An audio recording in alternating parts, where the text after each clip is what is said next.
అందరికి నమస్కారం అండి. మనకు ఐఎస్పీఎల్ నుంచి ఒక కొత్త అప్డేట్ అయితే వచ్చింది. అయితే మనం ఇప్పటి వరకు ఐఎస్పీఎల్ ట్రయల్స్కి ఇంకొక 3 months అయినా టైం ఉండిద్దని అయితే అనుకున్నాం.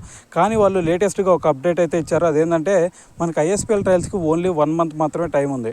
అదైతే ఏంటంటే మనకి October 1st నుంచి దాని తర్వాత October 22nd వరకు అయితే మనకి టైం ఉంది. October 22nd ముంబైలో అయితే ట్రయల్స్ కంప్లీట్ అయిపోతాయి. సో మనకు వచ్చేసరికి ఆంధ్రాలో వచ్చేసరికి విజయవాడ, దాని తర్వాత వైజాగ్ అయితే మనకి 2 venues ఇచ్చారు. దాని తర్వాత తెలంగాణలో వచ్చేసరికి హైదరాబాద్ ఒక వెన్యూ అయితే ఇచ్చారు. సో దీని తర్వాత మనకి విజయవాడలో విశాఖపట్నంలో వచ్చేసరికి October 1st, దాని తర్వాత October 3rd అయితే ట్రయల్స్ జరుగుతాయి. దాని తర్వాత హైదరాబాద్ లొకేషన్ వచ్చేసరికి October 5th నుంచి October 10th వరకు టైం ఇచ్చారు మనకి. సో ఈ మధ్యలో అయితే మనకి ట్రయల్స్ అయితే జరుగుతాయి. సో అయితే మీ అందరికి ఒక డౌట్ రావచ్చు, లాస్ట్ టైం అసలు పట్టించుకోలేదని చెప్పేసి. సో లాస్ట్ టైము మనకి హైదరాబాద్ లొకేషన్లో ఓన్లీ 2 days మాత్రమే మనకి టైం ఇచ్చారు. కానీ ఈసారి వచ్చేసరికి 6 days టైం ఉంది. సో ఈ 6 daysలో చాలా ఎవరైతే మంచి జెన్యూన్గా మంచి బౌలింగ్ అటాక్, బ్యాటింగ్ అటాక్ ఎవరికైతే ఉందో వాళ్ళకైతే ఈసారి కొంచెం న్యాయం జరిగిద్దని అయితే చెప్పాలా. సో కాబట్టి ఇది ఒక గోల్డెన్ ఆపర్చునిటీ ఎవరైతే క్రికెటర్ అవ్వాలి అనుకుంటున్నారో. సో కాబట్టి ఎవరు కూడా ఈ ఛాన్స్ని అయితే మిస్ చేసుకోమాకండి. సో దాని తర్వాత లాస్ట్ వీడియోలో కూడా మనం మాట్లాడడం ఒక అప్డేట్ గురించి. అదేంటంటే మీకు ఇప్పటి వరకు ఎవరికైతే ఐఎస్పీఎల్ నుంచి బ్యాట్ అలాగే ఫ్యామిలీ కార్డు ఎవరికైతే రాలేదో వాళ్ళు ఐఎస్పీఎల్ మన సైట్లోకి వెళ్ళిపోయి దానికైతే రిజిస్ట్రేషన్ అయితే చేసుకోండి. అంటే మనకి ఎవరైతే సబ్మిట్ చేయలేదో ఫాము, సో వాళ్ళైతే ఈ కిట్ కోసం అయితే అప్లై చేసుకోండి. ఒకవేళ మీరు అప్లై చేసుకోకపోతే మీరు ఫ్రీగా అయితే ఈసారి ట్రయల్స్ ఇవ్వడానికైతే ఛాన్స్ ఉండదు. సో కాబట్టి ఈ ట్రయల్స్కి అయితే మీరు ఫ్రీగా అటెండ్ అవ్వాలంటే మళ్ళీ వెళ్ళి సైట్లోకి వెళ్ళి దాన్ని అయితే సబ్మిట్ చేయండి. లేదంటే మీకు మళ్ళీ 1100 అయితే వేస్ట్ అయిపోతాయి. మళ్ళీ మీరు రిజిస్ట్రేషన్ చేసుకొని మళ్ళీ అటెండ్ అవ్వాల్సి ఉంటుంది. సో ఇది మాత్రం గుర్తుపెట్టుకోండి. సో అయితే దీని తర్వాత మీరు చాలామంది అనుకోవచ్చు, మరి ఐఎస్పీఎల్ నుంచి మనకి ఏదన్నా మంచి ఛాన్స్ ఉండిద్దా లేదా అని చెప్పేసి మీరు అనుకోవచ్చు. ఐఎస్పీఎల్ నుంచి ఖచ్చితంగా మీకు ఒక మంచి ఛాన్స్ అయితే ఉండిద్ది. ఇప్పటి వరకు మీరు ఎటువంటి డిస్ట్రిక్ట్ మ్యాచెస్ ఆడినా ఆడకపోయినా, దాని తర్వాత ఎటువంటి స్టేట్ మ్యాచెస్ ఆడినా ఆడకపోయినా, ఈసారి ఈ ఐఎస్పీఎల్ మాత్రం మీకు ఒక మంచి గోల్డెన్ ఆపర్చునిటీ అని చెప్పొచ్చు. ఎందుకంటే ఐఎస్పీఎల్లో ప్రైవేట్ లీగ్ అవ్వచ్చు, కానీ ఇక్కడ నుంచి మీరు ఐపీఎల్ ఆడటానికి చాలా అంటే చాలా మంచి ఛాన్సెస్ అయితే ఉంటాయి. ఐపీఎల్ తర్వాత ఇంకేం జరిగిద్దో మీ అందరూ తెలిసిందే. సో కాబట్టి ఇదొక మంచి ఈజీ స్టెప్ మీకు క్రికెట్ అవ్వాలి అనుకుంటే.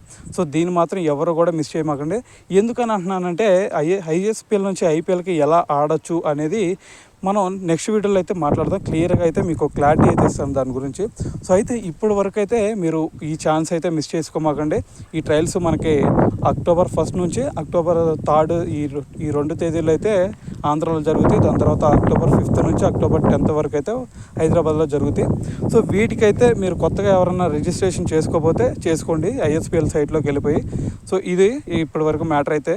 సో దాని తర్వాత మనం ఇంకో విషయం ఇక్కడ మాట్లాడాల్సింది ఏదన్నా ఉంది అంటే, అది ఐఎస్పీఎల్ అసలు ఎందుకు పెట్టారు అనేది ఫస్ట్ మీరు తెలుసుకోవాలి. ఐఎస్పీఎల్ అనేది అసలు అక్కడ ఐఎస్పీఎల్లో కూడా మనకి ఒక ఏజ్ లిమిట్ అనేది ఎక్కడ కూడా పెట్టాల. ఎందుకంటే మీరు ఏ ఏజ్ అయినా అవ్వండి, మీ దగ్గర ఒక క్రికెటర్ అవ్వాలి అనే ఒక యాస్పిరేషన్ కనుక ఉంటే ఖచ్చితంగా మీకు ఒక ఛాన్స్ ఇవ్వాలి అనే ఉద్దేశంతోనే ఐఎస్పీఎల్ అయితే తీసుకురావడం జరిగింది. మీరు అనుకోవచ్చు ఇది టెన్నిస్ బాల్ కదా అని చెప్పేసి. టెన్నిస్ బాలా లేదంటే వేరే బాలా అనేది కాదు ఇక్కడ మ్యాటర్.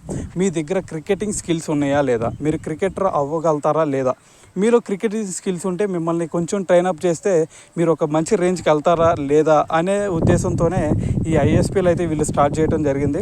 సో కాబట్టి మీరు ఎవరైతే క్రికెటర్ అవ్వాలి అనుకుంటున్నారో ఈ ట్రయల్స్కి ఒక్క డే మాత్రమే మీకు ట్రయల్స్ ఉంటాయి కాబట్టి ఖచ్చితంగా ఆ రోజు వెళ్ళేసి ఈరోజు రిజిస్ట్రేషన్ చేసుకోండి. మహా అయితే 1150 రూపాయలు అవుతాయి మహా అయితే.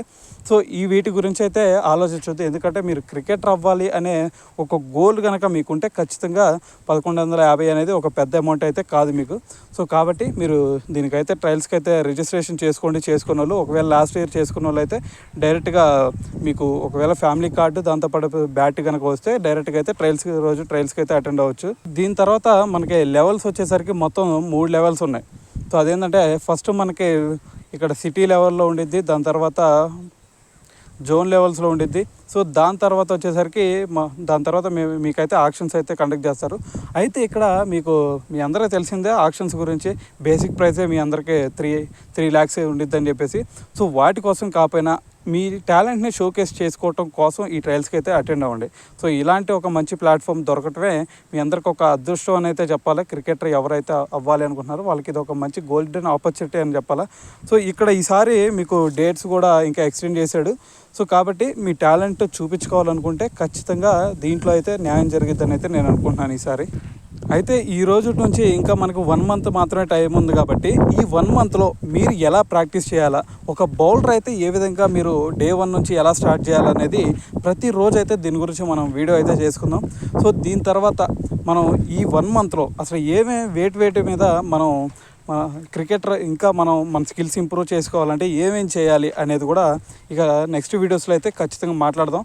సో దీని తర్వాత మన ఛానల్ నుంచి 1 or 2 మెంబర్స్ అయినా ఐఎస్పిఎల్కి సెలెక్ట్ అవ్వాలి అని చెప్పేసి మనం అయితే అనుకుందాం. సో దానికి అనుగుణంగానే దానికి సంబంధించిన టిప్స్ ఎలా ఉండాలి, దాని తర్వాత మీరు ఏం చేస్తే ఐఎస్పిఎల్లో సెలెక్ట్ అవుతారు అనేవి కూడా మన ఛానల్ అయితే మాట్లాడదాం.